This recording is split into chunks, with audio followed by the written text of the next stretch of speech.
Hello guys, అందరూ ఎలా ఉన్నారు? నేనైతే చాలా బాగున్నాను. మీరు ఎలా ఉన్నారు అన్నది అయితే కమెంట్ చేయండి. ఈరోజు మినీ వ్లాగ్ వచ్చి అయితే శ్రీరామనవమి నెక్స్ట్ డే అనమాట, అంటే మండే మినీ వ్లాగ్ అనమాట. ఈరోజు అయితే ఆఫ్టర్నూన్ కర్రీ కోసం అయితే కటింగ్ చేస్తున్నాను. అండ్ అంట్లో అయితే చూసారా ఎన్ని అయితే ఉన్నాయో.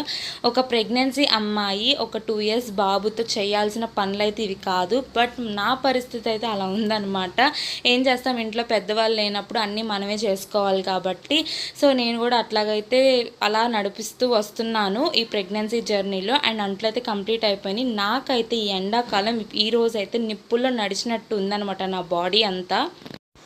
ఒక పక్కన కరెంట్ లేదు, ఒక పక్కన గాలి లేదు, పనులు చేసుకోవాలి, బాబుని చూసుకోవాలి, కుకింగ్ చేసుకోవాలి. అయితే చాలా అంటే చాలా బాధ అనిపిస్తుంది అనమాట ఒక్కొక్కసారి. నాకు ఈ అంట్లు చూసి అయితే నాకైతే ఏడిపే వచ్చేసింది.